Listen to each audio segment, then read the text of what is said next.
offspring. Okay, so our second speaker is Dr. Sarah Sargent, who is a reader in law at the University of Buckingham, United Kingdom. Her research interests are in the intangible cultural heritage in horses, and she explores the way in which horses and horse knowledge become embedded in national identity and national myth, which can influence the way in which particular expressions of horsemanship are understood.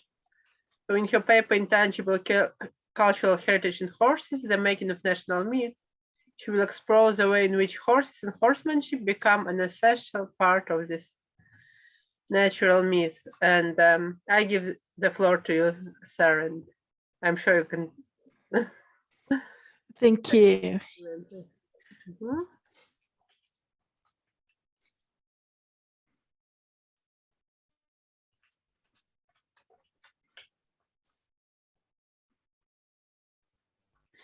Thank you. Are you able to hear me and see my slides?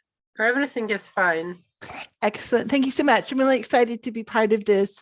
Really appreciate the invitation.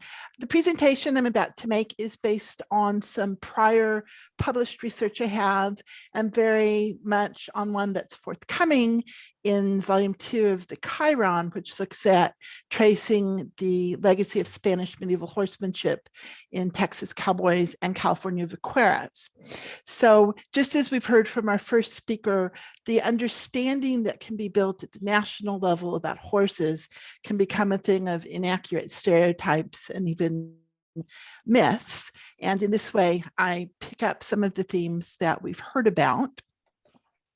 So intangible cultural heritage is a form of heritage that can be contrasted to material or tangible heritage. Material heritage includes physical objects, buildings, and monuments, whereas intangible cultural heritage includes knowledge, skills, social practices, festivals, singing, sporting activities, cuisine, so a wide range of things, and can also include the physical objects associated with these.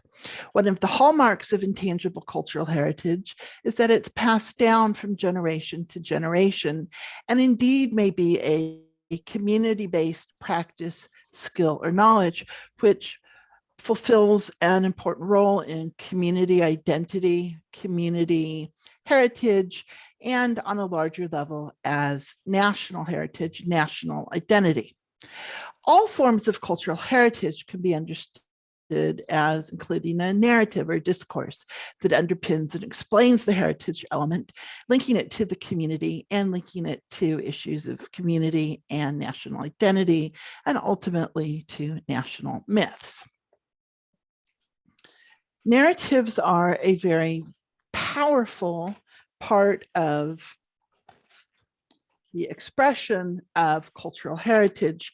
Again, looking at the transmission of heritage across generations, narratives also become part of national myths themselves. So we see an embedding of cultural heritage within the discourse of national myths.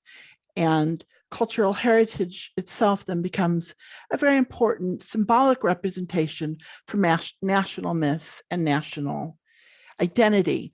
And so a horse in itself may become a symbol of national myths, national identity. Horses themselves then carry a very powerful symbolism, probably well known to everybody who's participating and attending here today. Horses have been a powerful symbol across time and space. They can feature in art, statues, and exhibitions, live exhibitions, and these can demonstrate power, elitism, refinement, and knowledge. Horses themselves, the way in which they're trained, the type of equipment that is used with them, the style of riding can in fact be a canvas, a living canvas, if you will, for expressions of distinct community and national identity. But it's also important to remember that narratives can exclude as well as include. And it's very possible that marginalized or non-dominant groups and their discourse are silenced by the recognized or dominant narrative, which then in fact becomes embedded in the national identity and the national myth. Thus, what we know about any heritage element may reflect an idealized or even a mythologized version, as we just heard about also with respect to the Arab horse, even a mythologized version of heritage that is far from accurate, but that fulfills the needs and the ambitions of a dominant group in expressing who they are and what they stand for. There are formal recognitions of cultural heritage, and for intangible cultural heritage, there is an international convention, the 2003 UNESCO Convention for the Safeguarding of Intangible Cultural Heritage. And there are different lists on which approved items of cultural heritage can be listed. And getting something onto one of the UNESCO lists has, as I will discuss, become in itself a source of national pride and even a source of soft power in international relationships. So while these lists are intended to, in fact, safeguard and show and share heritage, they have taken on other types of meaning and importance, perhaps not originally intended when these were set up. There's a rigorous process for approval for these items to be inscribed on the list, and not all applications are approved for inscription. So actually making it onto one of these lists then is rightfully a source of national pride. Some of these cultural elements are made through single states, and some are multinational, where two or more states may join in, where there's heritage that is shared over state boundaries. There are elements of cultural heritage of classical horsemanship that are inscribed on the UNESCO list. This classical horsemanship derived from Renaissance practices, where horsemanship was part of the so-called new learning of the Renaissance. There are 4 schools of classical horsemanship that are seen to exist in the modern age in France, Spain, Austria, and Portugal. 2 of these have in fact been inscribed on the UNESCO list of representative heritage. So equitation in the French tradition was inscribed in 2011, and after a first failed attempt, classical horsemanship in the High School of the Spanish Riding School of Vienna from Austria was inscribed in 2015.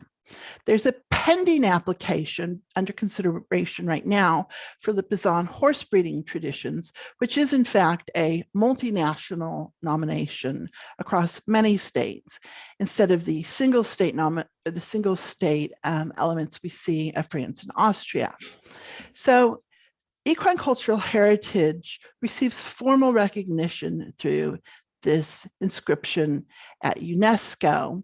It's a statement that defines who and what a country is, or who and what a country is shared across other nations. It's also a way of making the past relevant in the present. So the story or the narratives that go along with these elements of cultural heritage then become embedded in national identity and national myths, and in a very visible and prominent way, if in fact these have been inscribed on one of the UNESCO lists. There is also another equestrian-based cultural heritage that's been inscribed on one of the UNESCO lists of intangible cultural heritage, and that is the game of Chövkwan, a traditional Karabakh horse riding game, which was nominated by Azerbaijan. And this was approved in 2013.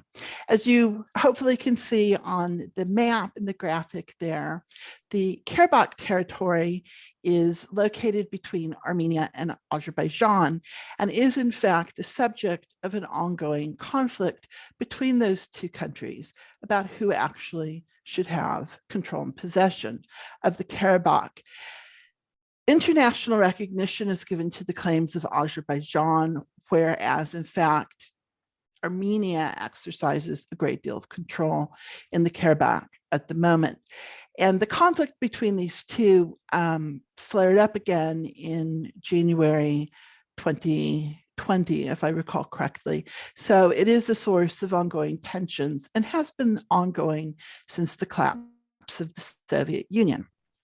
Now, versions of Karabakh, which you can see in the graphic, the lower part of the slide, are in fact played in multiple states. This inscription by Azerbaijan, I argue in an article that I wrote, was a way of asserting a territorial claim to the Karabakh at a time when they did not have the actual control of this claim, of the territory. So it was a way of asserting, in fact, that they controlled this territory, that it was theirs. And you can see this in the name of the cultural heritage element. It's very much a Karabakh horse riding games, very closely tied there to the territory. So not only was it a way of asserting a territorial claim that was highly contested, it's also a place of recognizing Shovkwan in the national identity and national myths of Azerbaijan and putting forward a stronger claim to the contested Karabakh territory. Why does this matter? These can be seen as ways of trying to legitimate the claim that Azerbaijan, in fact, asserts over the Karabakh and embeds it deeply in its national identity and national myths, and also provides this soft power means of international relations, international prestige, by showing that they were able to have their cultural heritage element related to the Karabakh inscribed on these lists. Now, not all states and not all heritage, obviously, are inscribed on any UNESCO list. The United States, in fact, is not signatory to the 2003 convention, so it doesn't participate in trying to have its own heritage elements inscribed internationally. So we have means of formal recognition of heritage through UNESCO inscription, but there are also many cultural heritage elements that are part of national identity and national myth that are known without the benefit of the UNESCO recognition. And so UNESCO recognition is one way, but not the only way for there to be a use of cultural heritage as a potent symbol and as a part of national myth and identity. So the American cowboy is a highly recognizable face, if you will, of the United States. It's an image which, if seen, causes immediate associations to the United States, and in fact is deeply interwoven into the national identity of the US as standing for individualism, Anglo-American society, democracy, and freedom. So the image of the cowboy is also seen as a potent symbol for those particular values that at least an idealized form of the United States would present, and are embedded in the presentation of the national identity of the United States. But the American cowboy, in fact, is regional in its origins from Texas. There's many, many kinds of horsemanship cultures across the United States and many regional types of cultural heritage around horsemanship, even when it comes to mounted herdsmanship types of horsemanship. But somehow the Texas cowboy as a regional symbol has become a national symbol. And the reasons for this are complex, many and detailed, and are in my forthcoming article in the Chiron. But in a very short capsule of history, there was contested land claims between the United States and the recently independent Mexico over what eventually became Texas. There was armed conflict. And then even after Texas became part of the United States, there were land claims that needed to be settled between the new Anglo-American occupiers and the Hispanic, Mexican, and Spanish and indigenous inhabitants who had been there before the state of Texas became part of the United States. So these contests over land rights, water rights between US and Mexico became a catalyst for, in fact, distancing the Texas and American cowboy from its Spanish and Mexican roots, which it definitely has.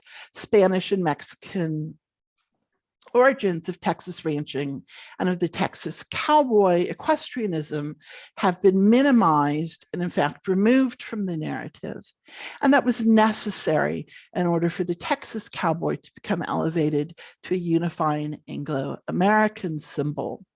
If the factual accuracy of the Spanish and Mexican origins remained part of that narrative, then the cowboy could stand in as a triumphal symbol of Anglo-American expansion into the West and as a national unifier. Why was the cowboy such, the Texas cowboy, such an interesting symbol for the US to try and embed in its myths? And I think that comes directly out of the armed conflict, out of the tensions between the US and Mexico over what has become a large part of the United States. Most of the Southwest United States was ceded to the United States from Mexico following the end of this armed conflict in 1848. So places such as New Mexico, California, Arizona, that are now part of the US, were originally Mexican.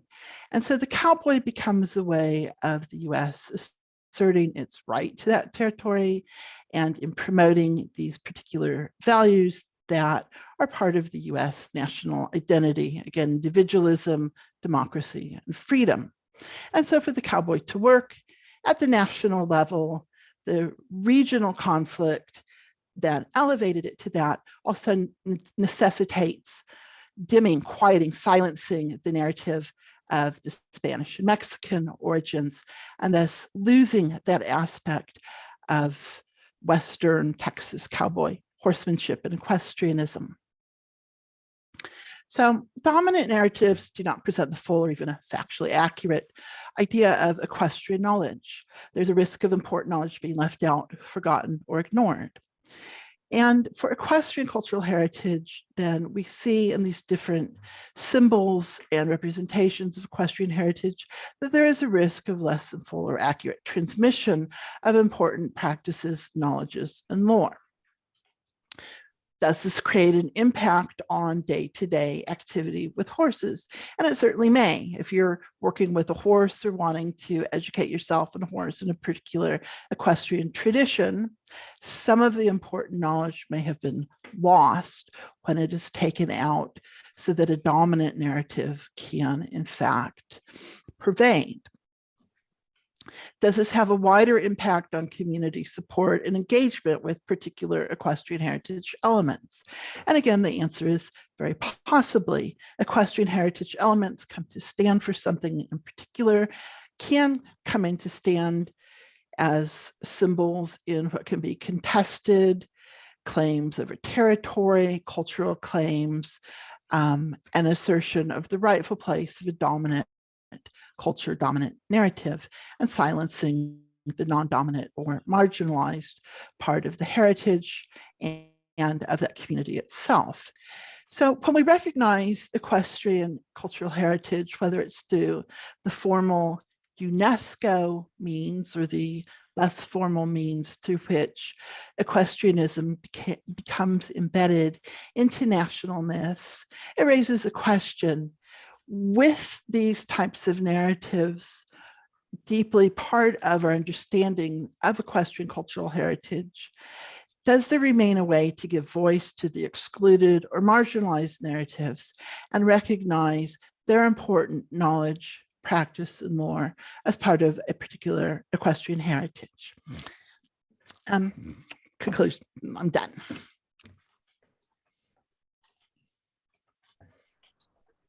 So thank you very much, Sarah. And you can already see that there is some connection between what Hylke was talking about and what Sarah is talking about. So I'm sure we'll have a great discussion at the end. So let's go on. So our next speaker is Janchen Dimberger. I'm sorry, I might mispronounce your name. Not an easy one, don't worry. But you said it right. Okay. And she's a Tibetan Italian Austrian PhD student of anthropology at the University of Exeter, and she has a lifelong passion for horses and is doing a multi-species, multi-sited, multilingual investigation on horse-human communication. For this seminar, Yan-Chen will be presenting her current research project that explores the construction of horse-human communicative frameworks in remote areas of Himalayas and Argentina.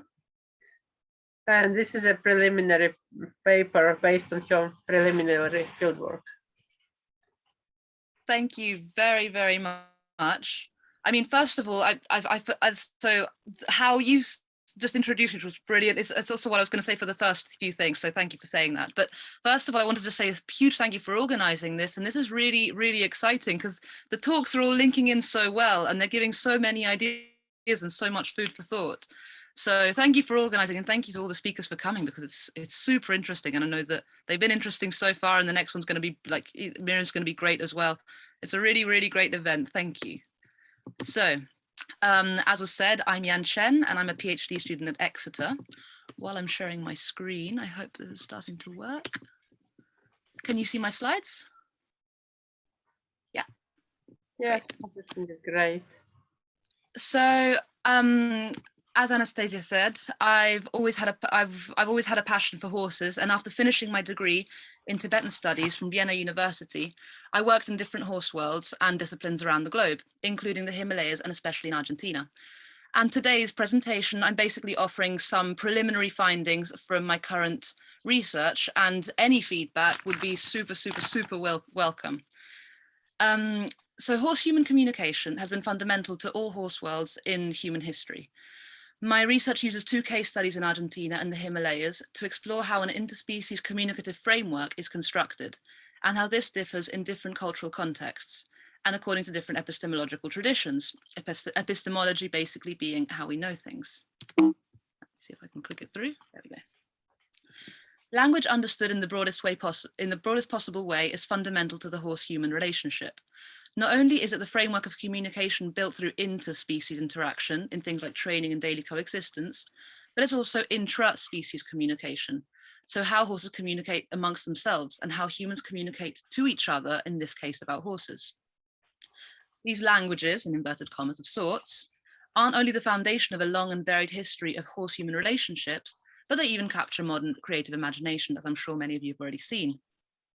A place where this relationship was crucial, but that's often overlooked by Eurocentric worldview, is the Himalayan region. Here, horses were extremely important to the military strategies that allowed the expansion of the Tibetan Empire between the 6th and the 9th centuries.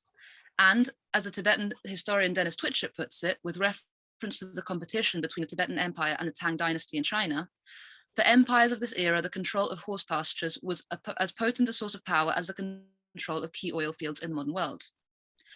Horses were also central to local livelihoods and nomadic lifestyles. For example, their uses ranged from traveling to working the land and even to the production of consumable goods like milk and providing hair for instruments.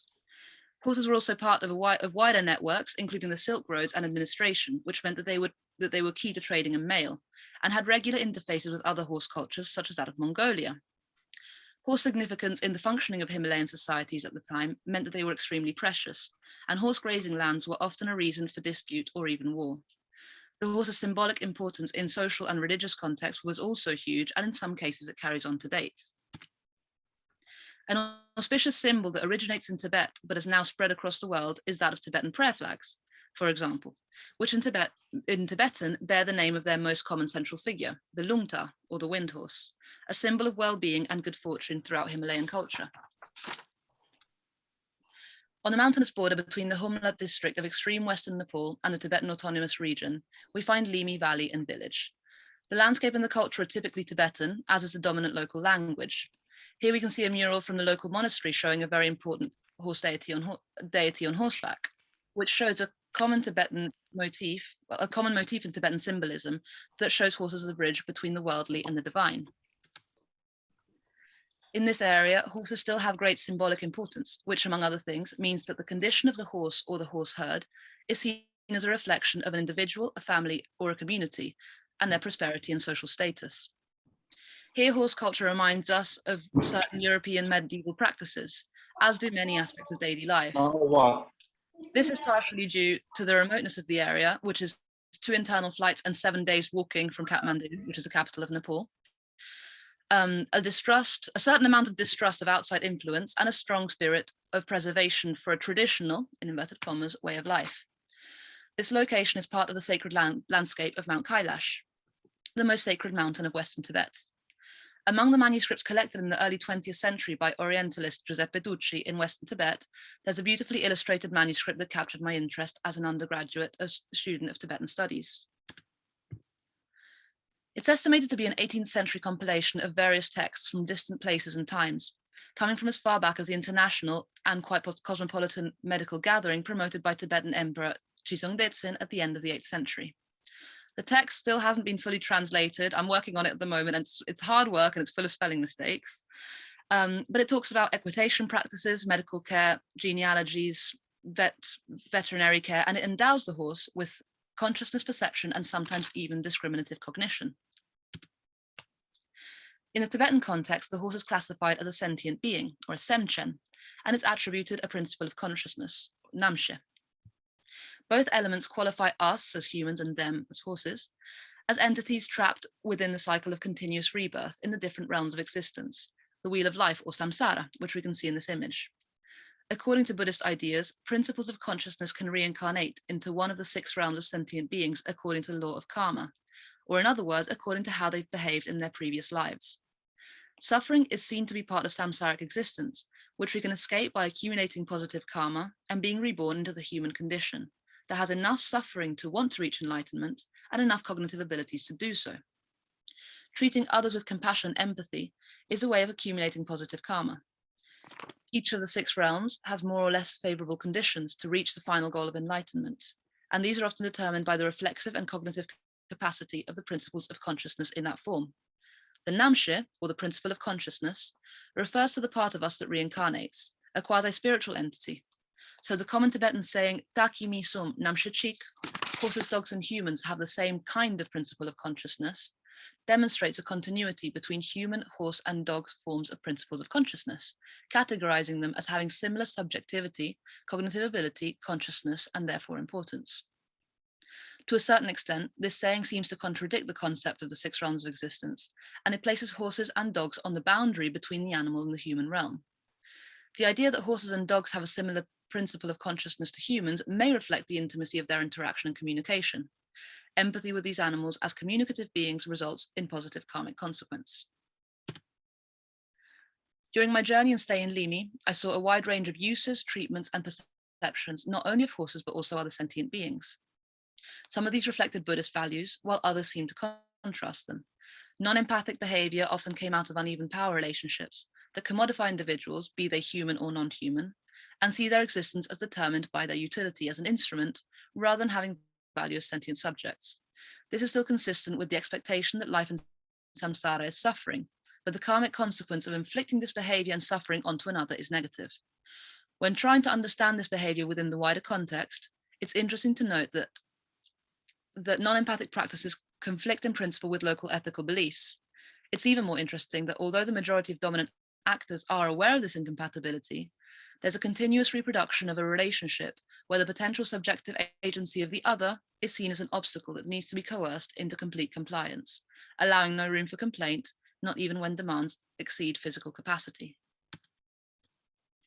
Speaking to several horse experts in the area, it was fascinating to see the amount and variation of views, each implying different ideas of horse sentience and of the horse as a subject and an actor. It was also interesting to see how their logic and reasoning situated their own practices within the commonly recognized ideals of a Buddhist moral framework. This forced me to reflect upon how, in a wider culture that's based on the ideas of interconnectedness and karmic consequence, sentience can be so frequently disregarded, especially when economic priorities come into play. What we see here is how horses are related to by people of a predominantly Buddhist background, whose lives and livelihoods are tightly linked to horses in different ways. Vocal aids are key in the local variations of horse training and the human-horse communication system. Voice in this context seems to be used like legs and reins in others. I think this is linked to the fact that the external elements require responsiveness only to vocal aids. An example of this is the fact that horses and humans coexist without many fences or ropes. So they need to be at least partially responsive to be pulled and sent away. The role of the horse within or at the head of a larger group, often loaded with goods, is another case that requires them to understand the vocal guidance of humans. Also, the difficult landscape and treacherous paths sometimes force the rider to dismount and send the horse ahead without running away. Reliance on uniquely vocal control is something that many people in Western contexts idealize as the representation of interspecies harmony and partnership, often romanticizing it. However, the way obedience to signals is taught, be they oral or physical, varies enormously, and they are definitely not all examples of peaceful reciprocal understanding. In this situation, we find that many customs, methods, and practices clash, and that these often result in conflicted forms of horse training and interspecies communication. There's an obvious tension between the aspiration of leading a Buddhist life and therefore showing empathy in relationships and communication with other sentient beings, and the reality that's imposed by practicality and necessity. The construction of systems of signals and responses between horses and humans in this context are heavily influenced by a moral framework based on Buddhist tradition, although whether people adhere to it or not is a completely another story. It's with these observations in mind that I traveled to a different horse world, Argentina. Situated on the other side of the globe, it's a place where horses and human-horse communication are equally important and part of daily life. Here, horses arrived with colonialism and with a default Christian Catholic religious framework that sees God's creatures as being at the service of humans. This foundation mixes with other elements such as recent secularizing ideas and New Age spirituality, which includes a rediscovery, in inverted commas, of indigenous heritage. This is the backdrop against which I wish to carry out my fieldwork in the Laguna de Llancanelo Nature Reserve in Malargüe, Mendoza. As in Limi, this area is home to hundreds of semi-feral horses in multiple herds. Horses continue to be a fundamental part of daily life and activity, and interspecies communication continues to be a key part of the relationship and collaboration between local humans and horses. As many of you may already know, horses in Argentina are a huge symbol of national identity, recognized as such both nationally and internationally. They continue to be essential in many areas of the countryside throughout Argentina, where the vast expanses of land require horses for mobility and agricultural work. They're cheaper than cars, maintenance included, and are better suited to rough terrain. Horses are also a symbol that recalls past times of a less industrialized lifestyle, which in the current Argentine economic crisis is often idealized as times to remember with nostalgia. However, they're also part of a colonial legacy and can be a symbol of class division. Although horses in equestrian sports can be a way of showing economic and social status in some cases, they're also key in the figure of the gaucho, whose imagery evokes a whole series of values and tensions that have shaped the society and culture of modern Argentina. Different types of skills with horses are often considered a very positive social quality and are deeply linked to ideas of masculinity, a prominent theme in the Argentine countryside. Similarly, horses are key to the construction of many different kinds of local human identities. I lived and worked with horses in Argentina for a year before the pandemic. Within this, I saw horses fulfill a wide variety of roles. For example, I noted that horses continue to be an irreplaceable transportation. There are many horses who move almost freely in large spaces that are appreciated and are even commodified as part of the natural, in inverted commas, landscape in areas of environmental tourism. They're still used to work with cattle, and in local events such as patronales, many riders dress themselves and their horses up in the most traditional clothes they can find and parade through the squares, proudly carrying flags of Argentina or their local gaucho association. Comparatively, some more recent developments in the uses of horses are equine therapy sessions and tourist excursions. On a completely different note, although it's not legal to consume horse meat in Argentina, while I was there was a period of time when horses were stolen and found in pieces in the fields after being butchered and sold illegally. The ones I mentioned are just some examples of the human-horse relationships in Argentina, and as one can imagine, within so many understandings and interests linked to equines, there are many different approaches to communication and collaboration between human and horse. Doma tradicional, or traditional taming, in Argentina, refers to a form of equitation that developed locally on the basis of Spanish colonial influence. Not all methods used in the traditional, in inverted commas, approach are necessarily necessarily cruel, but an increasing awareness of animal rights reacts against the most widespread usage of this form of horse training and triggers a strong reaction against animal abuse and a growing search for alternative horse training methods. Doma tradicional, or traditional taming, prioritizes the animal's significance as a tool to achieve specific aims. It usually demands complete compliance and obedience, except for in settings where the horse's rebellion is itself instrumental, like in public affirmations of man dominating beast. In these cases, horses are seen as a commodity and consumable goods. The traditional gaucho outfit, for example, uses the skin from horse legs or botas de potro as footwear, and the horse's value is determined by its usefulness. The agency of the horse is seen both as necessary, as it drives the horse's actions, and as an obstacle that needs to be dealt with. The emerging alternatives, inverted commas, contrast the tradicional, often being centered around recognizing the significance of the horse's response to the original human or human-provoked stimulus to a subsequently co-created communicative framework. These approaches are based on the idea of a dynamic two-way interaction. They recognize that both communicative directions have a value and that each is influenced by the other. There are variations also within these approaches which show different human perceptions of horse sentience, but a common factor is a detailed reading of a horse's actions and reactions, and therefore a recognition and value of the horse as a subject, as a subjective actor.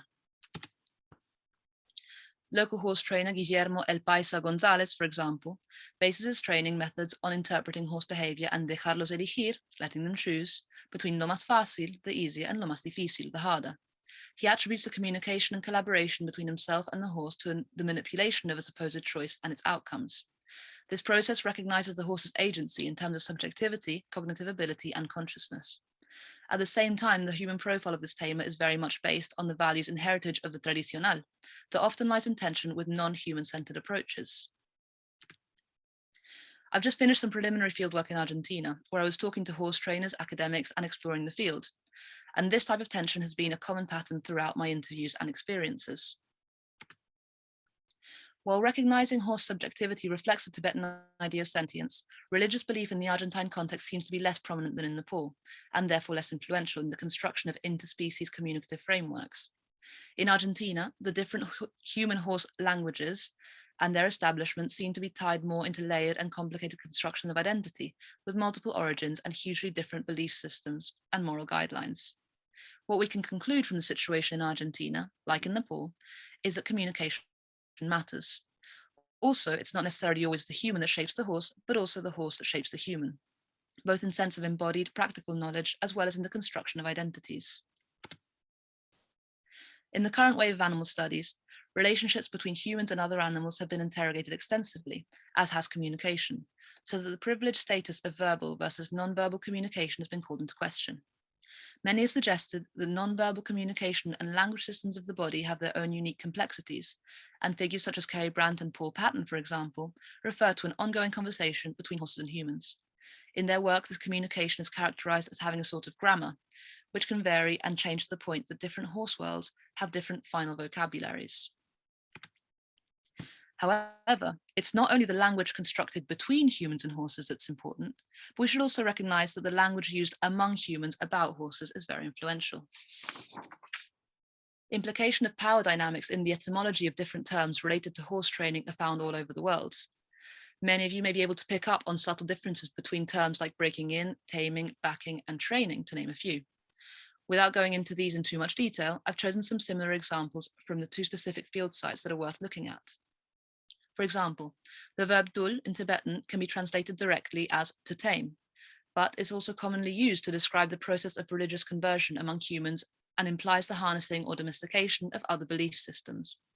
Also, take literally means horse voice or language, and it encompasses the idea of horse agency within the construction of a communication framework. In the Argentine context, on the other hand, I've chosen to pick up on some of the variations of domar and amansar. The root terms themselves are interesting because while domar also directly translates to tame, the verb amansar turns the adjective manso, which translates as docile or dull, into a verb, therefore quite literally meaning to make something docile or dull. The words then connecting to these roots also bring in a whole other host of complicated dynamics, ranging from colonial heritage to thematic constructions.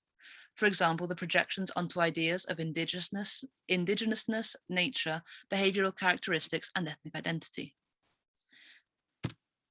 Textual sources, oral traditions, and living practices show that there are strong tensions arising out of where people place horses on the spectrum of subjectivity, agency, cognitive ability, and ethical responsibility. These qualities can be summarized in the notion of sentience as a translation of a Tibetan concept, which converges with this term used in Anglophone animal studies, and how this is perceived is hugely dependent on cultural context. The analysis of a situation helps us to understand how humans relate to and value horses' sentience, which shapes the interspecies communication and ultimately translates onto horse welfare and human-horse coexistence. Engaging with unfamiliar dynamics often forces us to reconsider the moral implications of actions, and it can open new channels to reflections, communication, and collaboration. To briefly summarize, this presentation is drawn from two very distant and very specific fieldwork sites in order to show that the study of human-horse communication as a situated practice is key to understanding equitation more widely. This can help us contextualize and interrogate research into ethology and animal learning, for example. The themes that come up raise many questions in terms of communicative systems or languages, in inverted commas, leaving fertile ground for interdisciplinary study and an increasing body of knowledge that can inform and shape future horse-human coexistence. Thank you very much.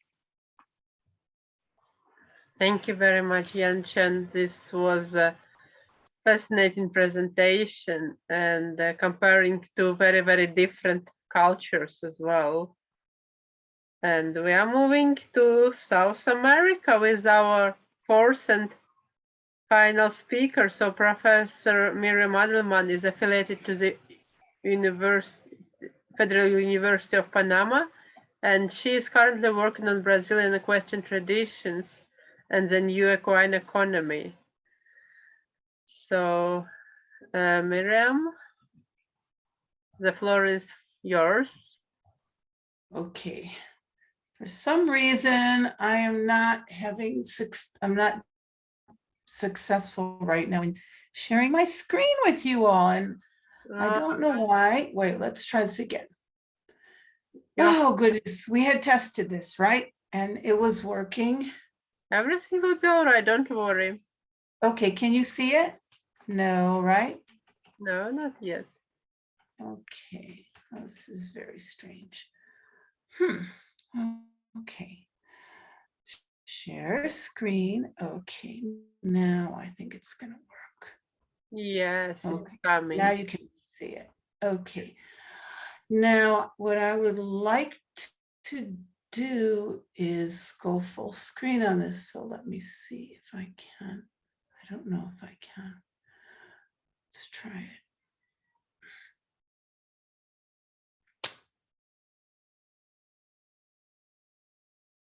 Well, maybe I'll just do it this way. Is that all right? I think it will be all right.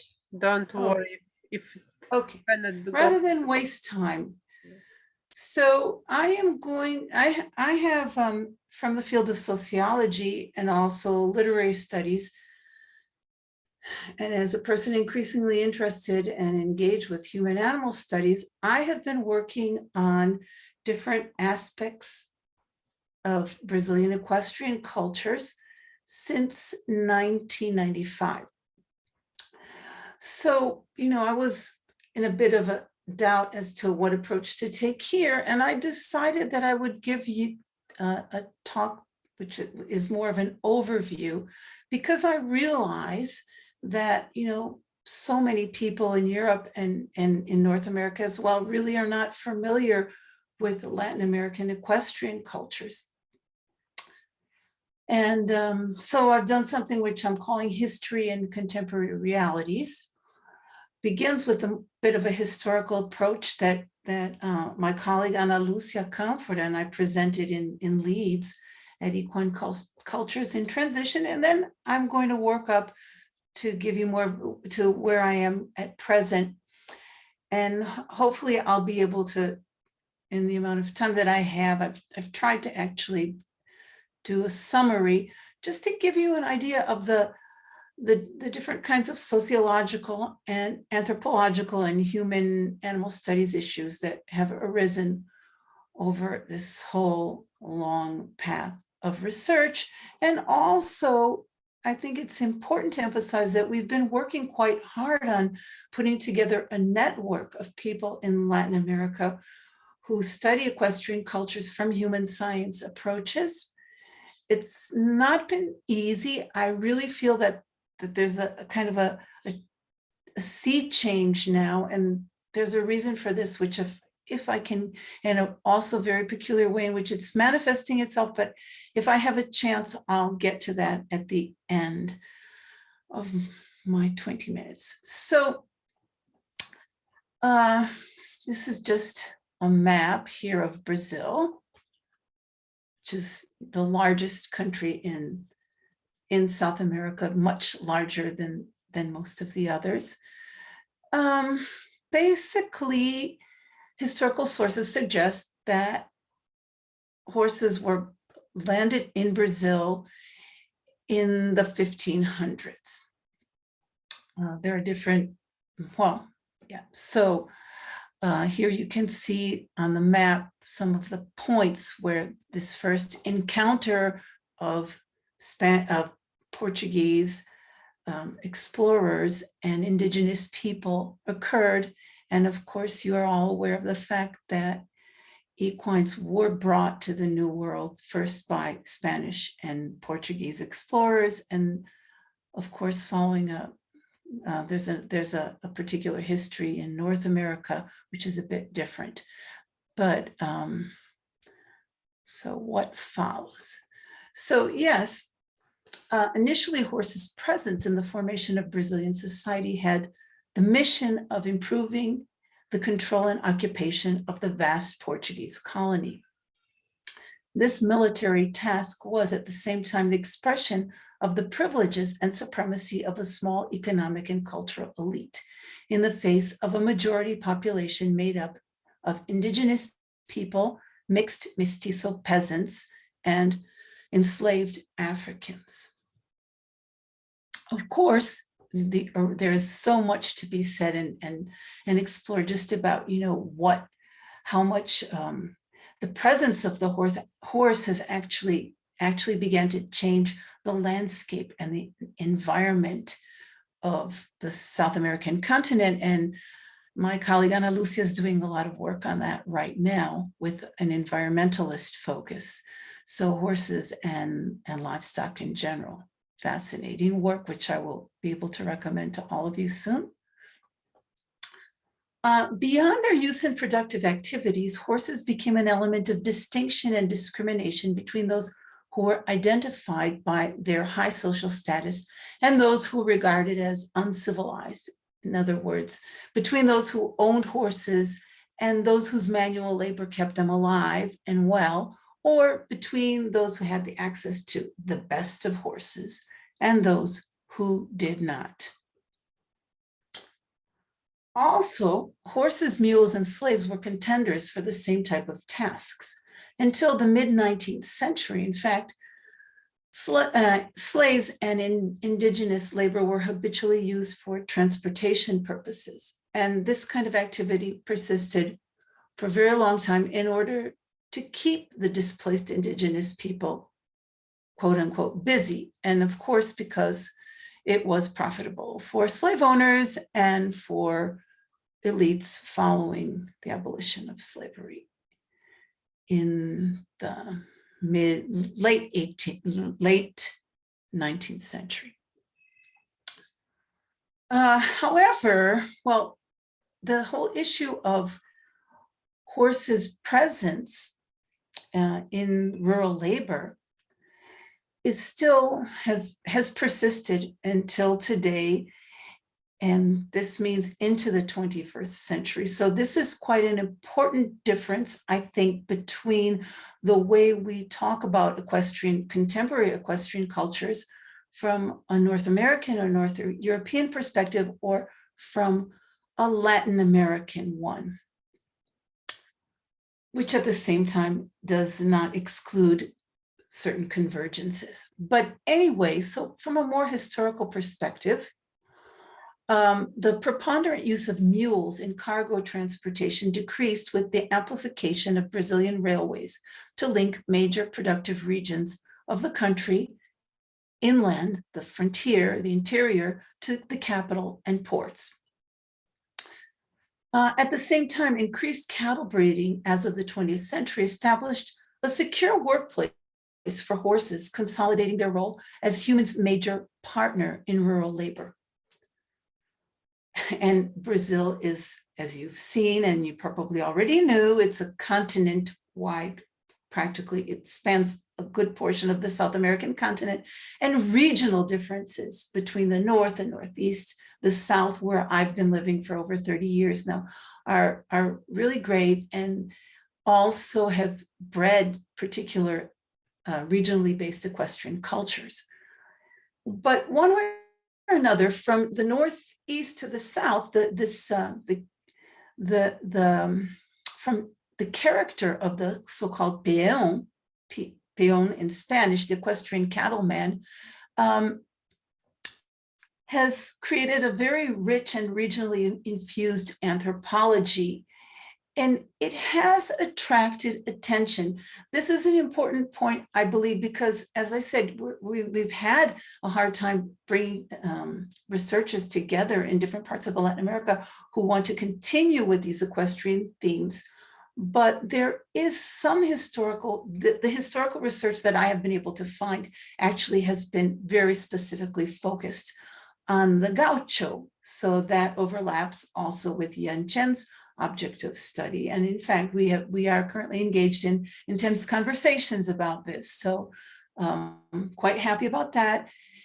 And probably it would also be worth constructing more dialogues that compare and contrast, for example, the Mexican vaquero to that of the South American, Argentine, and Brazilian gaucho culture on the Pampas. So there were 3 colonial breeds that are in Brazilian colonial history that are today among the most important horse breeds. So that one of them is the Northeastern horse.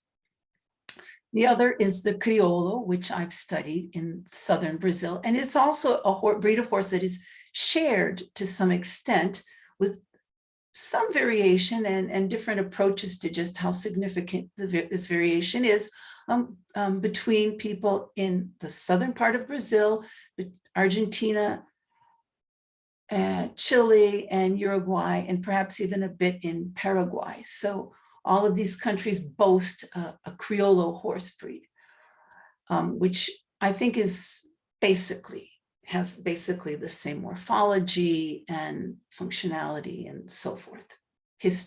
A shared history. And then the gaited horse, the manga larga horse, which is hugely popular, has continued as a saddle horse in different parts of Brazil today. So I should also mention that the other breeds that are popular in Brazil today are not native Brazilian breeds.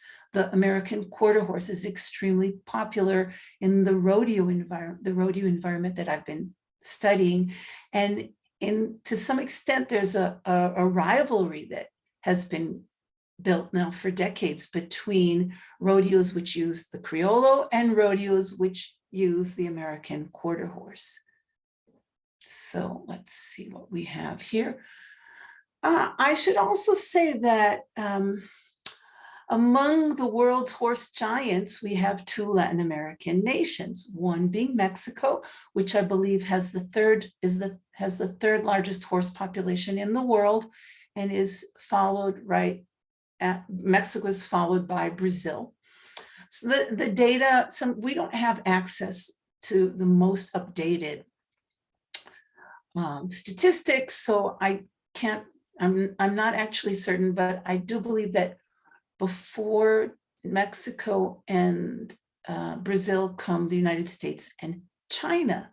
So from this sort of global cultures perspective, we are talking about certainly a lot of variety and dialogues that it's sort of been one of my issues that I've been bringing to our meetings, to our wide network, which is so vibrant of equestrian studies scholars worldwide is the need to explore equestrian cultures from a perspective of all of this global diversity and richness and comparisons and contrasts and different histories, and also a new equine economy which maps out certain tendencies in the face of all of these differences. So Ana Lucia put together this graph on the way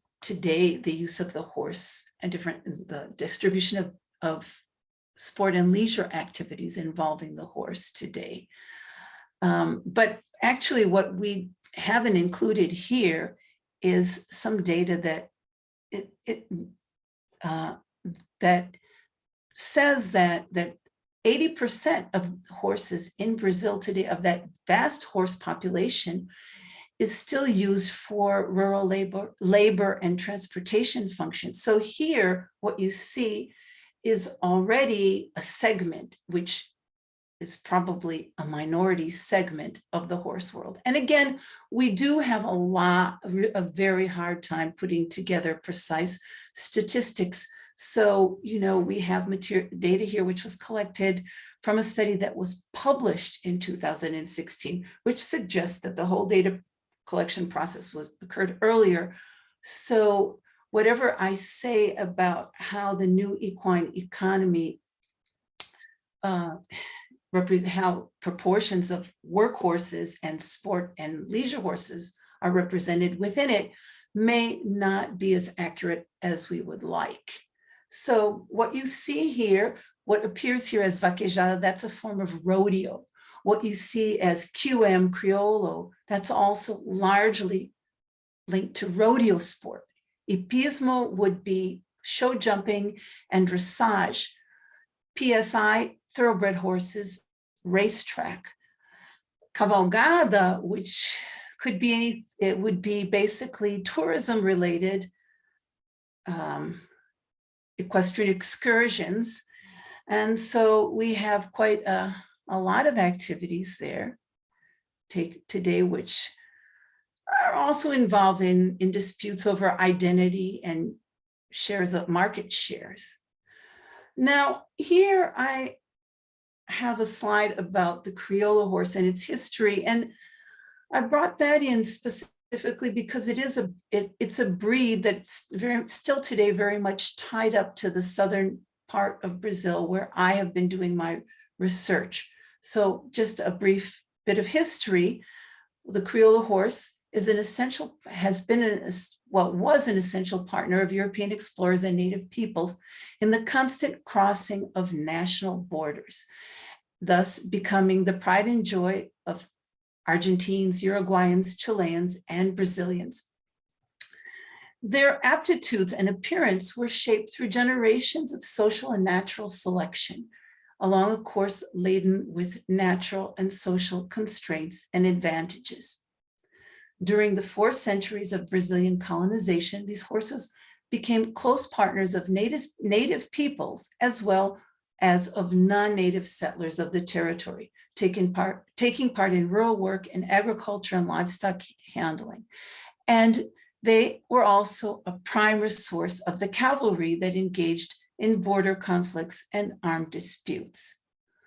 Now, the work that I have done on criollistas today has taken me right into the heart of the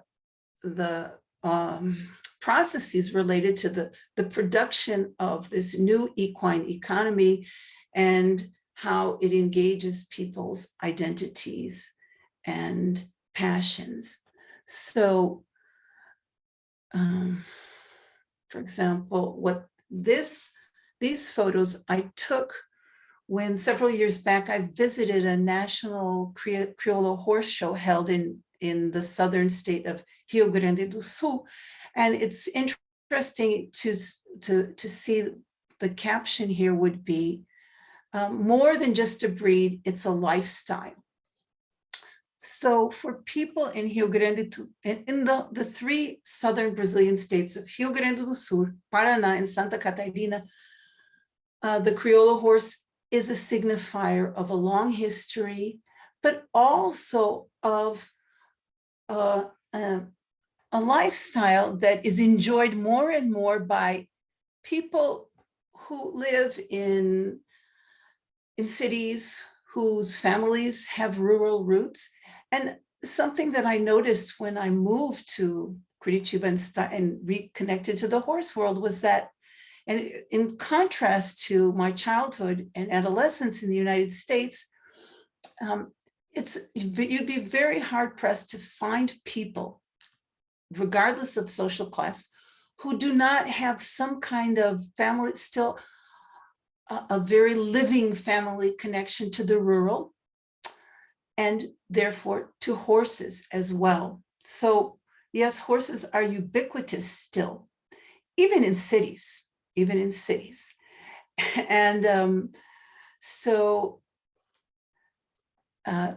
this was absolutely captivating, and it also becomes a very fertile terrain for studies of how equestrian cultures adapt to a new equine economy and to a changing world in which perhaps for a long time urban identities and identifications have prevailed, but have also never effaced people's connections to rural environments, and are coming back with force now as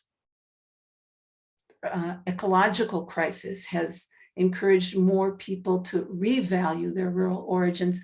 And that happens also with very strong elements of social class, and with a lot of now middle class propelled gentrification of rural areas, which in turn is stimulating new forms of horse riding and new equestrian practices. And so at this exposition that I visited in Rio Grande do Sul not many years ago, there were still very few female contestants, a couple of girls amongst maybe 200 participants. At the same time, this is not really a persistent pattern. What I see more and more are feminization processes taking place. So today in Brazil, the feminization of the equestrian world is quite visible. It is also somewhat ambivalent, maybe less and less ambivalent, and more something that is assumed by people in different walks of equestrian life. So it was initially concentrated in certain sports, especially show jumping and leisure riding. But today, we see more, this, as you see here in this picture, this was an all women's ride that I was able to take part in and photograph in 2018. And this was an activity that was promoted by a Crioulo horse community near the capital city that I live in of Curitiba in Paraná. So I see really that feminization has become a major trend, and it is also bolstered by women's ever greater prevalence in particular professions such as veterinary medicine, zootechnology, and therapeutic practices that involve horses and humans. And then, of course, there's this link between the massification of rural activities, the equestrian world, emerging markets, and the opening of new arenas of professional activity to women that really propel this as, I would say, a major force in the equestrian world, albeit not one that is perhaps as predominant in particular European countries. Another one of the phenomena that I've observed, I guess I've already mentioned is that in Brazil, oh goodness gracious, what are these other files?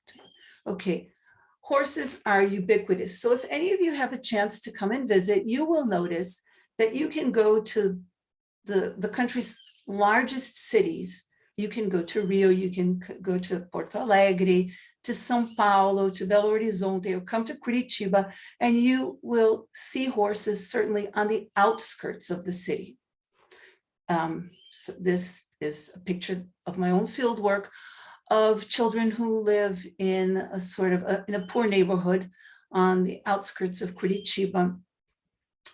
And it's fascinating to see how horses are a part of the fabric of life in a way that maybe is even somewhat similar to, they become pets, or they become the pride of joy of working people who use them to take part in rides, community rides, or in informal rodeo training practice during the week after work. So yes, I think this is a very, very Latin American phenomena, as I do believe that you can observe something very, very similar in Mexico, a country that I lived in for 9 years, but unfortunately during those years I hadn't gotten back to the horse world and had certainly never dreamed I would be returning to study it. So then finally, I guess I'm sort of running out of time here. So I'm also very much interested in the kinds of conflicts that emerge around the place and space of horses in rural and urban contexts today. So rodeo sport, which is historically linked to rural work, continues to be linked to cattle ranching, to the birth and maintenance of popular equestrian culture, to gaucho and cowboy fantasy, and to contemporary agribusiness, is both loved and hated today. Much to be said about that. City labor. In different parts of Brazil, you will see urban cart horses used particularly by informal work in garbage and trash recycling. This has also become a big source of dispute between poor communities and urban middle-class animal rights activists. So yes, a lot could be said about this as well. And so what I've been trying to do is to think about the different social actors, human and equine, who are involved in these disputes and complex conflicts, and the kinds of class, race, and gender stratification that play their part in all of them.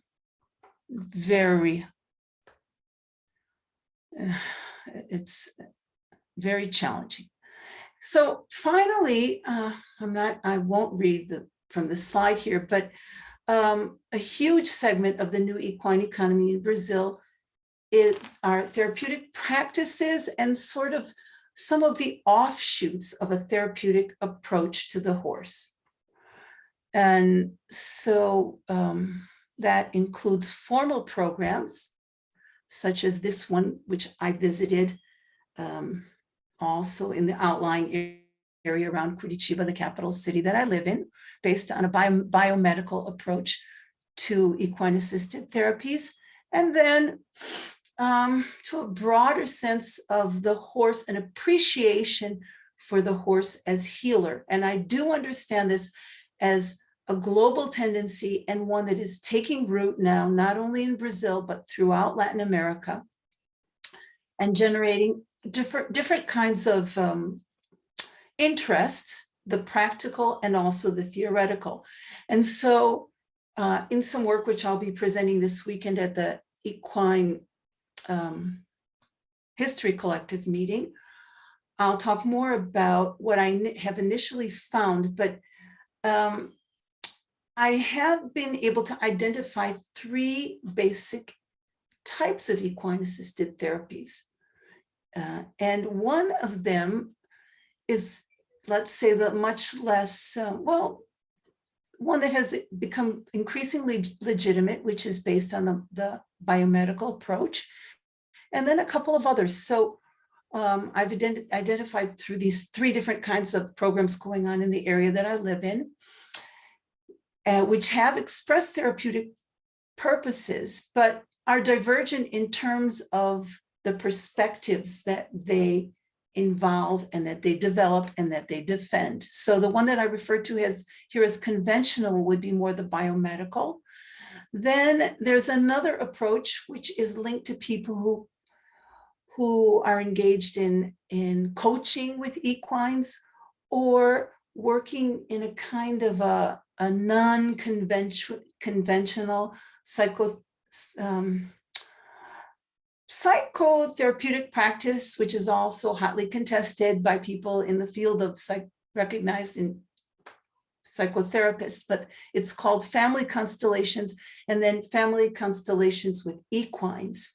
I find it very curious, but anyway, that would take me, we need a lot more time to get into that. And then there's an approach which is based less on a biomedical or rehabilitational approach and more of a looser kind of approach that is educational and pedagogical, with a focus on child development or even self-development amongst adults, but not, it does not work with clientele with people who have disabilities. So it involves a different set of professionals. But actually what fascinates me the most is the spreading use of therapeutic language amongst riders and equine enthusiasts and the general public. And one of the paradoxes is that as horses are given this kind of therapeutic, maybe a more of a vague therapeutic function in people's lives, sometimes this sort of oscillates between valuing a horse as an end in itself or a mean to some other end. So it's between horses for the mere pleasure of horses, or ultimately horses to satisfy a need which our present society is increasingly constructed as sometimes a very urgent or very desperate one. So yes, I mean, our horses are therapists, or are they our companions? Are they our companions in sport or in leisure, or they simply animals who can be pets that we keep in our backyards and find beautiful? So then finally, in horse training practices, breaking or starting colts, there has also been, as Yan Shen showed, an increased incorporation of the subjective elements in communication and in human-horse relationships, approaches that adopt a language of communication and therapy. And what I find fascinating is that on some of the sessions that I've been able to observe, this involvement with young horses and developing a language of communication for horses is also seen as a way in which people access buried parts of themselves. It's a way of reconnecting to oneself. And this is very much part of the language that is used. I just have a couple of photos here. This is a photo from a woman who works as a teacher and follows a more pedagogical approach to equine-assisted therapies. Here, this is a more of a sort of a new age approach in which people learn how to train their colts, start their colts, but also perhaps to rethink their relationship to their own being in the practice. So there was, yes, definitely a very sort of a new agey take.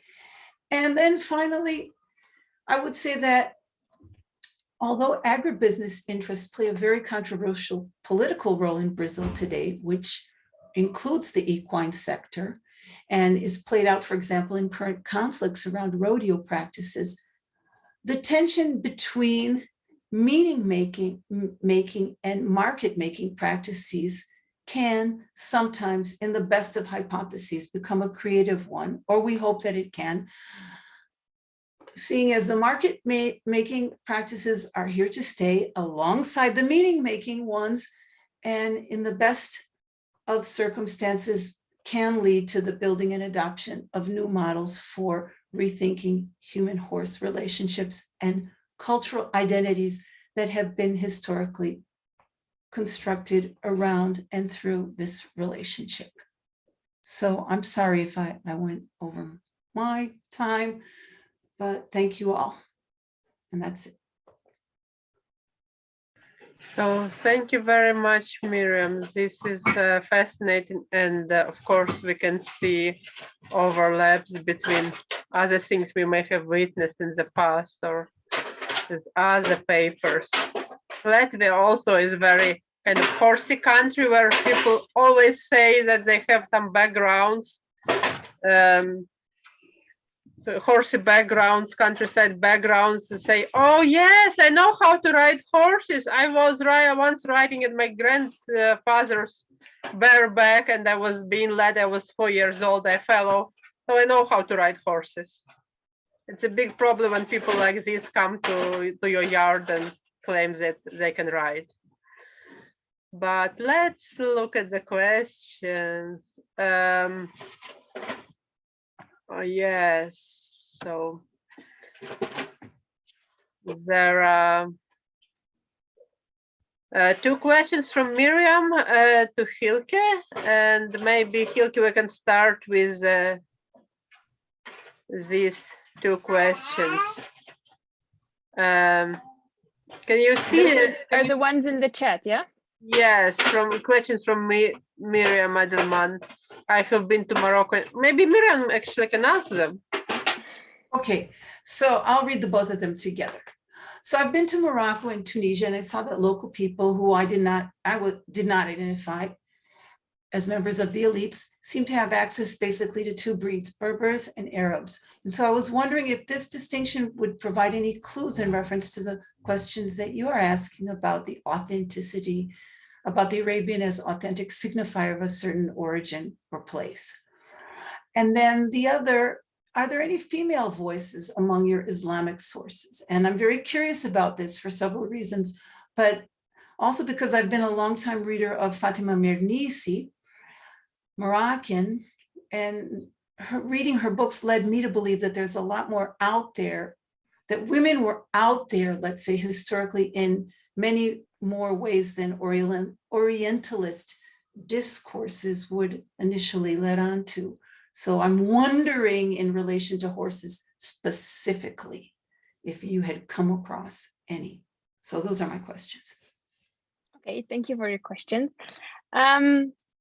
Yes, there's always more than the Orientalist discourse led on to. That's one of the main reasons why I started all of this, because when I started studying Arabic, I started realizing that it's so different from what we think we know.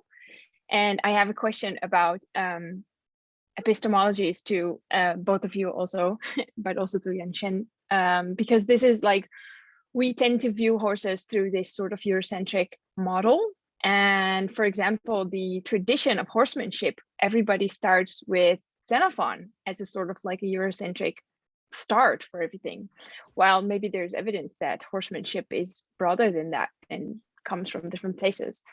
In terms of women, in my early material, there are no women authors, but women are important in Islamic discourse because part of the genealogy respects the role of women as mothers of important men. So women are there, and I know several scholars who focus, but it's a little bit later, it starts in more of the Mamluk period, so 11th, 12th century, where they're sort of filtering out the role of women and their agency, because they do influence what is happening at court, for example. And one example that I can give, for example, in my material, there is a battle between two poets, which is initiated by the Sultan himself, or the Khalifa. He summons two knowledgeable guys who are poets and also writers of 2 of the books that I'm looking at, to come, and they have to battle for sort of like who knows the most about horses. And then of course what interests me is that it's about who has the most words for everything, but the winner is allowed to take the horse home, and then it says specifically that whenever he goes to court and he knows that the loser is there, he puts his wife on the horse and he rides the horse with his wife to court to sort of boast that he won. So there is a reason the woman is there, I'm sure. So this is definitely a question I also have, like, why is she there? What does it mean? So yeah, there are women there, and I think it's a good opportunity for more research actually to look at it a bit deeper. So very good question. And then towards the Arabs versus Barbs. So Barbs, actually, they have their own very unique identity. In my material, for example, they are discussed as foreigners. I mean, Barbs and Arabs are 2 very different cultures as well. They have their own horse culture, separate, I think, from Arab horse culture. So yes, they have access to both. DNA has shown that the Barb is actually the older breed, or it's established earlier on into sort of like a traceable sort of like group of genetics. So I'm not really sure whether it's important for the question of authenticity for the Arab horse, because that's not really how they measure it, I think. It is true that breeds are sort of like in my eyes, they're a projected sort of idea coming from human society, sort of like us versus them. So there's the Arab horse and there's the Barb horse. So they use other breeds to sort of like signal out your breed. So that's the only thing I can think of that is like really important in this distinction. And I think it is true that today in North Africa, people have a choice. What do you identify with? So you have people that are from Barb heresy, they will pick Barb horses over any Arab horse, even if they're Muslim, because they identify with the horse through their sort of shared identity. But there's also people from North Africa who are more like they come from Arab lines, so they maybe will pick an Arab horse. And then there's of course the Barbs who are choosing Arab horse because of this projected Islamic sort of value for the Arab horse that is sort of like connected to Islam. So I think, yeah, it is a way. The horse is always sort of like a political body, mostly for identity politics. So I hope that answers your question. Sure, great. Are there any other questions? There was one which you answered about registries. Okay. And otherwise I have a question also. Yeah. Yeah, I think I'll start then with my question to Yanchen. But it's also a little, maybe Miriam can also say something about this, because when you mentioned the Eurocentric epistemologies, of course my alarm bells go off. How do you deal with it? How do you sort of decentralize your research, your position as a researcher, but also then dealing with the material? So that's a really interesting question. And I mean, methodologically speaking, it's not easy, because I mean, how far can you really, you have to be really, you have to be as critical as you can about your own positionality and everything. But what I'm trying to do is basically what Candeas calls a lateral comparison, basically. So this is also why I'm using the 2 fieldwork sites with 2 completely is a hard way to say, but 2 different epistemological traditions. So first of all, I'm kind of looking at the fact that you have, so like written, you have all of these kind of written texts and written sources, and they say one thing. Then you have the practical traditions, and then I'm kind of using them on a comparative scale. Well, I'm overlaying them kind of one, and I'm putting them in dialogue with each other, kind of facilitating that rather than trying to be a comparison personally against me, kind of me versus them kind of thing. And then with that, I'm also applying an element of ethology. So that kind of gets more into my actual field work methodology. So it's kind of, it wasn't what I covered at all in the presentation today, and it probably would take up quite a lot of time if I went into it now. But if we had a zoo, if you were interested, Yeah. it would be really cool to throw some ideas around, Yeah. because it's really down to methodologies and being able to put in conversation all of these different kind of epistemological traditions. And with regard to the text and the sources, it's actually super interesting to see that what one might initially think is one kind of epistemological tradition, which is like, you know, the Horse Tibetan manuscript, and suddenly you start to translate it and you're like, hang on a minute, you're like, hold on, this is from Shalihotra in India, this is from some Persian text, this is from some Chinese text, and it just gets really exciting as well. So yeah, definitely worth going into that more. Yeah. I think I don't want to take up everyone's time. Yeah, and the same question is a bit like to Miriam, because these ideas about cowboys and gauchos and stuff, like in general in academia, from what I found on the Arabs and Bedouin and how they're sort of viewed, it's all viewed through this sort of like, European, Eurocentric sort of system of dealing with horsemanship in general and how it works. Yeah, well, the thing is that my role has been a bit different because I have been attending a lot of conferences, equine scholars conferences, in which for me, like going beyond Eurocentrism has been being more open to the history and present of equestrian cultures that have unfolded outside North America and Northern Europe. So the set of issues are somewhat different. And in fact, as we know, horses came to the New World through colonial endeavors. So that's a tension that is there. And yes, it does raise issues about then how Native First Peoples cultures incorporated them into their lifestyles and developed techniques that were quite different from the ones that the Europeans brought with them, because they had a whole nother worldview and different cosmologies and views of human-animal relationships based on continuity. So it is an issue, but in terms of my work as a scholar in the field, I've sort of been in another position. I think I'm lucky in that regard because I have been able to, be sort of an emissary of other, taking to conferences with a few other people who have done this, these realities, equestrian realities from other parts of the world. But of course, everything involves conflicts which are simultaneously epistemological and methodological, and then there are theoretical issues, and there's just so much that we have to question about ourselves and our own practice as we move ahead with our equestrian studies. And as a middle-class urban researcher going into a working class community or a poor community in Latin America, where horses are still very important and where people, where their livelihoods depend sometimes directly or indirectly on horses, as in the example that I showed you of the informal sector trash recyclers. I don't even know what you would call them. So how they use horses.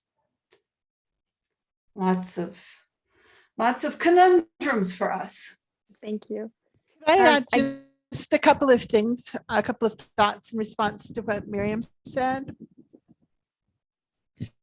So I'm currently doing some work that's looking at the diffusion of horses into what we would now call American Indian indigenous communities. And it raises lots of interesting questions. And there is recent, although I don't think well received in the mainstream, research by a person herself who's indigenous, Yvette Running Horse Collin, who suggests that horses never did go fully extinct in the Americas and were part of indigenous communities, and calls the idea of a reintroduction of horses by Europeans as a colonizer's myth. Now, that's obviously goes contra to sort of the received knowledge about that, but she did a PhD on it, and it is scholarship that is interesting. And she points to things such as rock petroglyphs, indigenous knowledge, and indigenous lore. So that raises then the question of how much do we privilege sort of that Eurocentric knowledge versus indigenous knowledge. And there's also interesting, and it's a bit outside Manfield, but interesting fossil dating that suggests that there was a population of horses that survived in Alaska and the sort of Bering Strait near the supposed land bridge, so that horses were there at the same time humans had come and coexisted for quite some time. So it's very interesting, and my own research points to the spread of equestrianism in American Indian tribes. And Peter Mitchell has done some work. He wrote the book Horse Nations, and he has a related article. And he suggests one of the important components for spreading equestrianism in indigenous communities in the Americas was the lack of Europeans.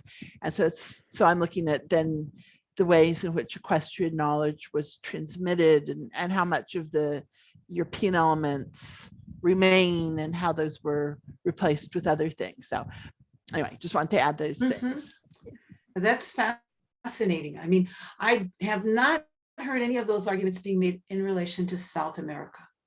And then also there's the question that horses came with cattle, that created these cattle cultures in South America.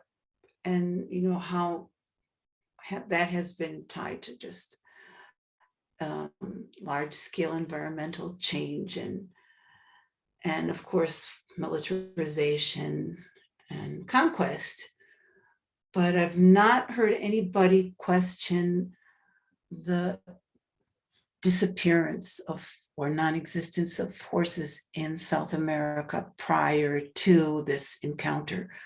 Anyway, I am completely fascinated. I definitely am all ears about it. I wouldn't know what to say beyond that. But it is certainly a very important new development in the equestrian scholarship of the so-called New World. Could change a lot of what we've been saying for a long time or thinking.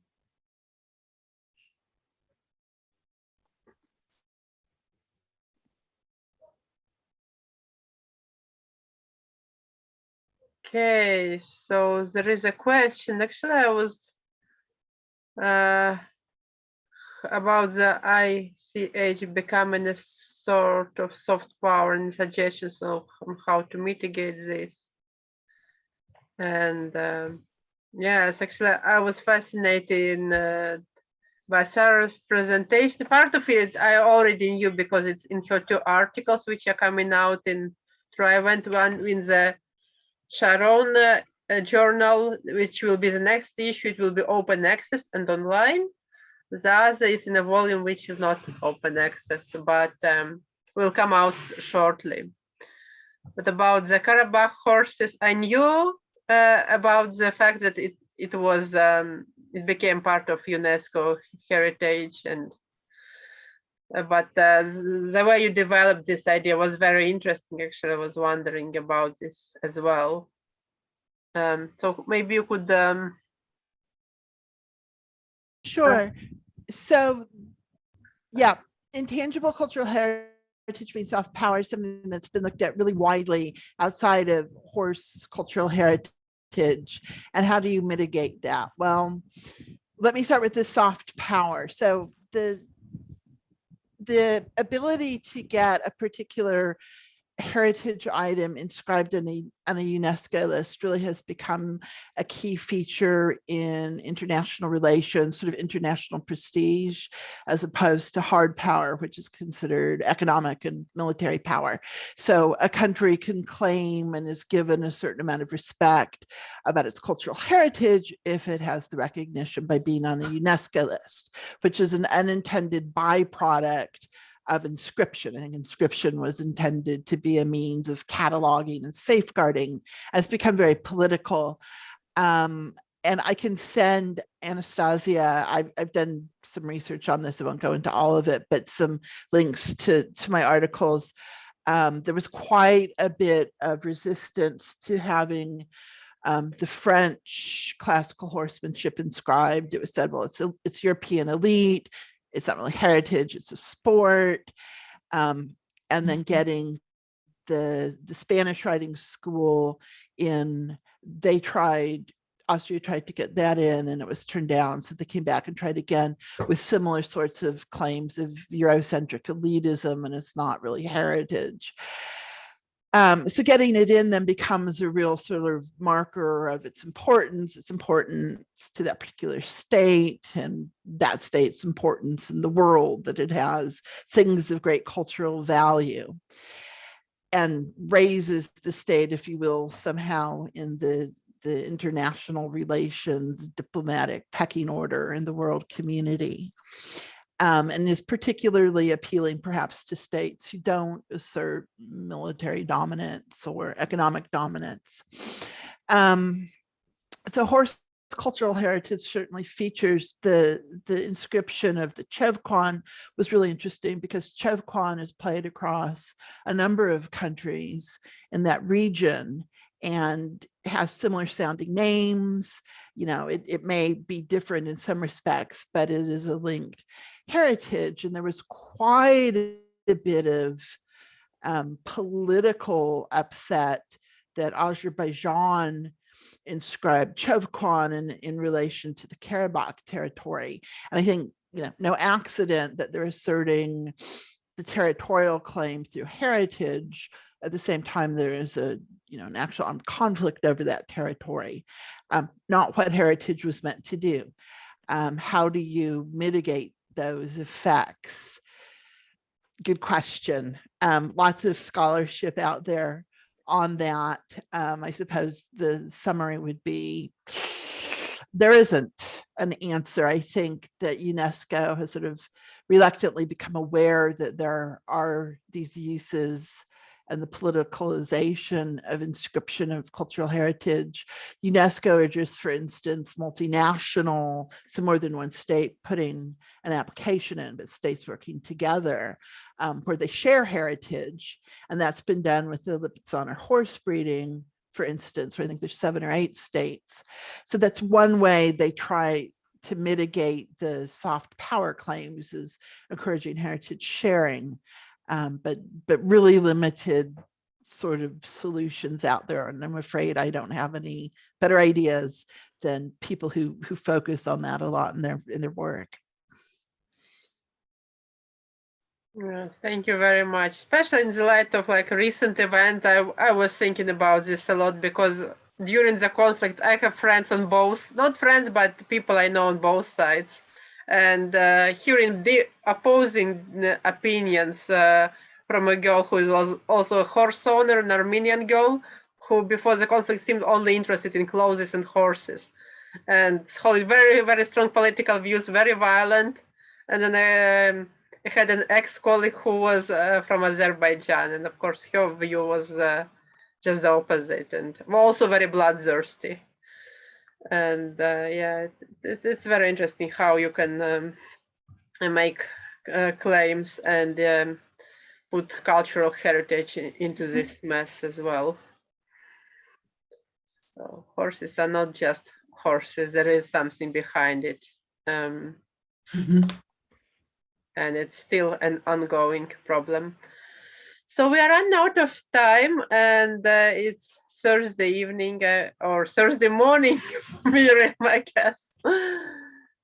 So thank you, all the speakers. Let's give a round of applause. You did wonderful, wonderful work. And I'm really grateful for coming. I hope there will be future collaboration. So Hylke had an idea for a seminar or workshop about decolonization. This could be a possibility. If you subscribe to my newsletter, you will know when the books on Intrivent will come out, with articles by Sarah and other very interesting stuff in them.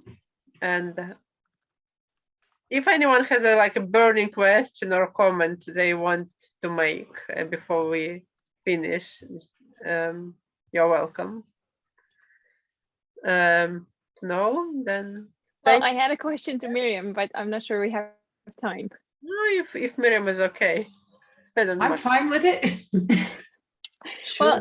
I was very interested. You mentioned that the feminization of certain aspects of the horse culture, and they're centralized in sort of European equestrianisms. And I was wondering how that works, because I'm seeing the same in the Middle East, except in North Africa, where there is this sort of feminization going on of taburada. And so these girls are grabbing their own sort of stereotype, their own, their own identities and local identities. While, for example, in the Emirates, the focus is very much on show jumping and stuff like that, which is more to do with status rather than identity, I think. So I was wondering if you can say something about how it works in your subjects of research.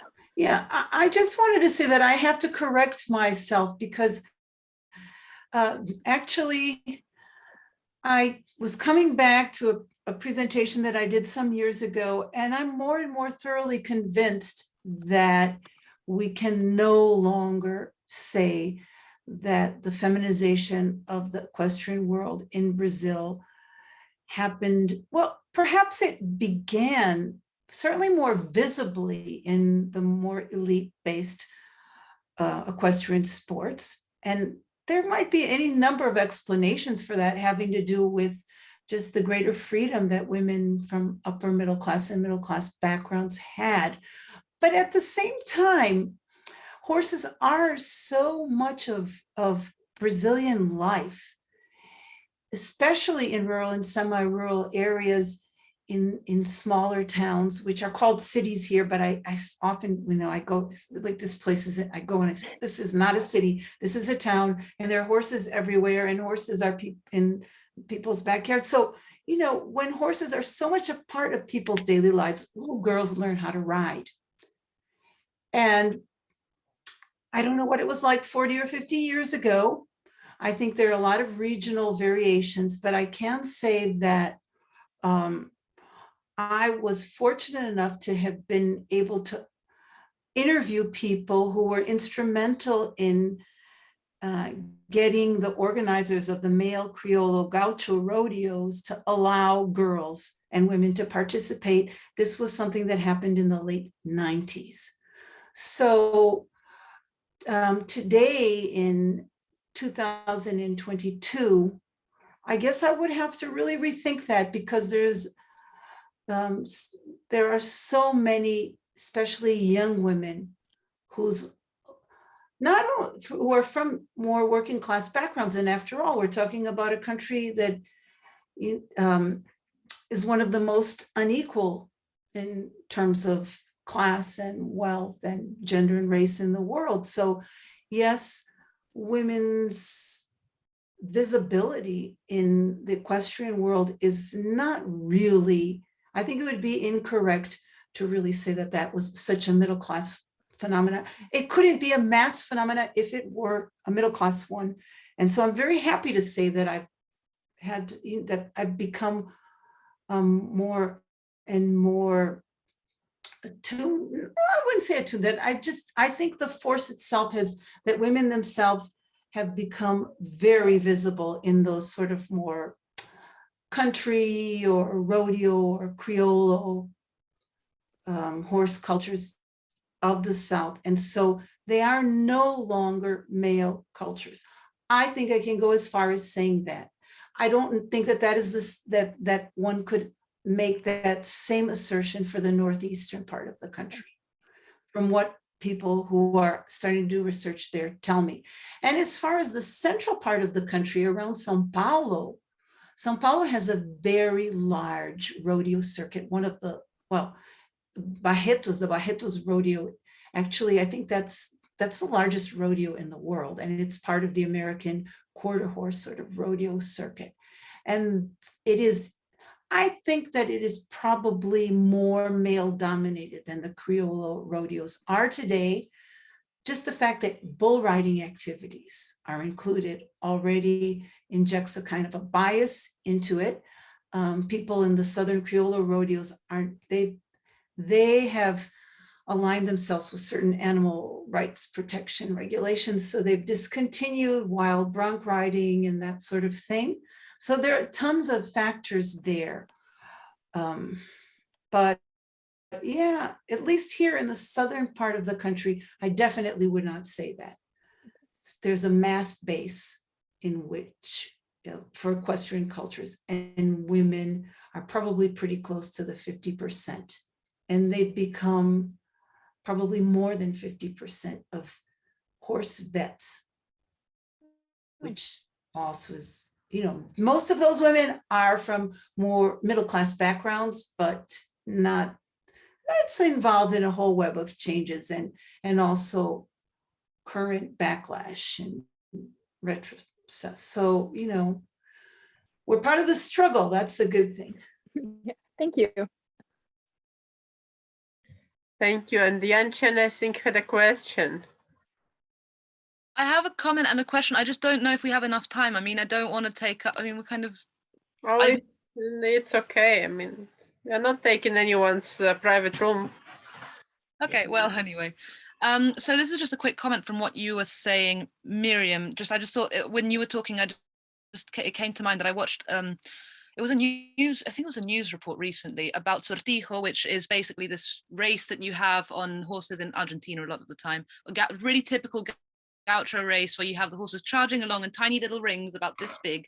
You try and get your needle through the ring, basically, and you have row after row.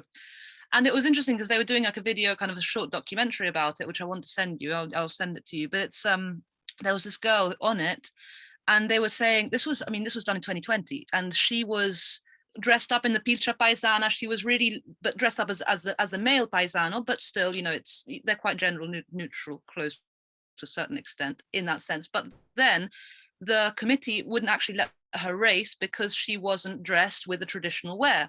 So then she actually had to, so she was like, okay, so you want me to dress traditionally with a typical woman's style. So she actually had to then put on a dress, the typical gaucho woman's dress with a huge long skirt. She actually ended up racing in that, and then they had to let her. But so I just thought that was interesting to comment, and I'll definitely pass you on that documentary. It's about 11 minutes, but I'll send that over. And also I was wanting to ask Hylke about a thing that you mentioned about people riding mares predominantly because they were scared that the stallions would give them away, which I found really interesting because especially, in the gaucho culture until recently, now it's much more varied, but there was a big thing about you didn't really ride the mares. You mainly rode the stallions or the geldings, and the mares were really, not. So it was just really interesting to see that choice. And I was wondering how that affects the idea of the female to a certain extent. Yeah, so you're gonna love my paper that I had in the first issue of Chiron, because it was about gender and sort of like historical narratives on the Arab horse. Yeah, the lady in the video, she mentioned that story where sort of like we say like, no, Bedouin, they only ride mares because stallions, if you're hiding behind this sandhill or something, they're gonna scream if there's other horses, which is true, by the way. I rode many horses in the desert, and yes. But predominantly still now, most people in the Middle East, they don't ride mares. They think it's not a good idea because the mare carries the breed. They ride stallions. Most of the military texts that I've read, which are not that many, but there are a lot of them from the Mamluk era where people ride stallions. And in my article, I also discussed that there is this Orientalist layer of it. But also Arabic sources don't really discuss this. There's always this sort of assumption that the horse is male when you're reading. And then one of the funky things Arabic has a gender for everything in the language itself. The problem is if there's one female in a group of males, even if there's two males and one female, the whole plural is female. So this is where translators in the early modern period, but also during the Renaissance, often make the mistake of assuming that they're writing females because the group is female. But then if you go back to the poetry and you actually see which dude from this group is riding which horse, the names of the horses, they're actually males. And it's the same of, Anastasia shared my paper. There is this organization actually called Al Khamsa, which means the five. It's based on this legend about Prophet Muhammad having 5 mares from whom the whole breed originates. I have found 5 names listed for the horses of the Prophet in some of the early works. All of them are males as well. So there's this sort of like Orientalist layer, as well as sort of the language getting in the way of sort of interpreting whether there is gender or there's not. Super interesting. Thank you, thank you, thank you. And just a little comment, in European culture in the Middle Ages, you also had to ride a stallion if you were to be considered a man. I mean, a nobleman. If you're riding a mare, either you are a low-born peasant, or it's just something very, very debasing. There is a Middle English poem about Sir Percival, where he appears like a very rustic guy. Everyone laughs at him because he's riding a mare, because he hasn't seen real knights. He doesn't know they don't ride mares. He grabs the first horse he sees, which happens to be a pregnant mare, and he rides that. Everyone is laughing at him because knights don't do these things. Well, I remember at the inaugural conference for the Equine History Collective, there was, I think he was from South Africa, a scholar. He discussed the lifespan of horses in the South African Boer Wars. And this is, of course, we have bullets and everything flying around, but the lifespan of a horse actually arriving after 9 weeks of transport was 9 days. So I can still imagine that if we're looking at medieval warfare, a war horse doesn't really survive past a couple of weeks. So it's not logical to bring your mares to war. It doesn't make sense. And well, I'm lucky we have, like in the Arabic, if anybody has a suggestion, by the way, I'm still looking for the answer. I have a couple of books that they're just indexes basically that says Mr. X rides horse named such and such. 75% of the names are males. I have no idea why we know the names of so many horses of medieval times, because I don't think in any other culture the horses have names in that early period of time. So if anybody has a suggestion, I'm very open. But yeah, it doesn't make sense. There is no historical record, to my knowledge, that you would bring mares to war. It doesn't really make sense. I mean, you can't grow a horse faster than, like, they're pregnant for what, a year? You cannot like produce them if you're losing them quicker than you can make another one. So it takes 5 years to produce a war horse in Europe. I mean, from the time you put them together to the time you can ride the horse into war. Well, Arabs have ring bits, so it takes probably 3 years, maybe 2. Most of the 12th century stuff says that they start riding horses when they're 19 months. So that's quite early. But still, like, it probably gets killed off before it's been serving 19 months. So if it's actually a war horse, so that's why I'm skeptical of the idea that you bring mares to war. Yeah. Well, Rufus says you ride the horse start riding when it's age 2, but I guess the training would take a year or 2, and you don't want to ride a fresh horse into war because everything else he's like breaking it step by step, and it takes time. Okay, there is a question from Anne-Marie Hoppet. She's got. I'm really sorry, but I have to bow out. Sorry. Good luck. Next time. Bye-bye and enjoy the rest. Thank you. Yes. Okay, so let's have the last question. Not so much a question. Can everyone hear me? Yes. Oh, good. Glad that's working. It was a possible answer to your thing, Hylke, about the names.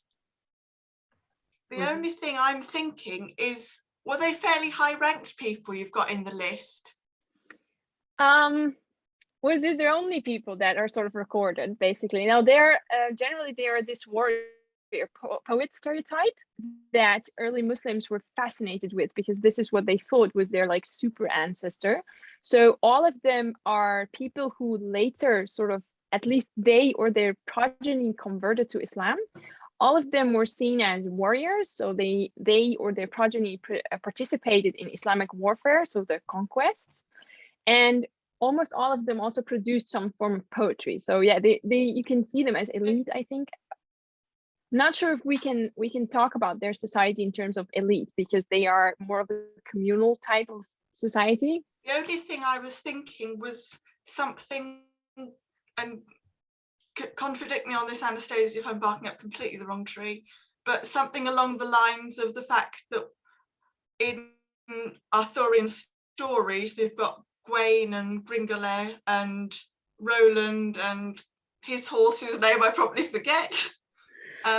Something along that more narrative, whether it's an actual name or a narrative creative name, but I'm thoroughly rusty on academia, so. Okay. I truly believe that it has a function, that there's a reason why they mention these names, because I also found out, for example, there is a piece of prosa where I could deduct that this guy had more than one horse, and there's only one horse that is named. So there's a reason for it, but until now I have no idea why, and also why then a 9th century scholar would think to compile a sort of list of all of these and then say, look, this is the legacy of horses, you know, among pre-Islamic Arabs. So yeah, it's a big question mark, but definitely I think there is an elite status thing connected to it, but in what way I haven't figured out yet. Hylke, there is a study of the Welsh literature where there are lots of heroes who also have named horses. Usually names are descriptive, like swift-footed, white, silver white, whatever. But there was a study on this, and these names, they appear like in triads. So basically, it's like a mnemonic device for people who are composing poetry on the go. They had like this oral poetry. So you have this list with triads where you have names ready and heroes ready, and it's something people can remember, and they're using it to compose new poetry. I don't know if something like this could be like It does rhyme all of it, definitely. kind of. You shouldn't like mix this up, so you have a list, you can use it if you are going to compose something, a story or a chronicle, whatever. Yeah. So this is possible. It is funny how horses used to have descriptive names rather than sort of like person names, or how do you say it? Yeah. Okay, so I wonder why we don't do that anymore. I don't know. I will stop the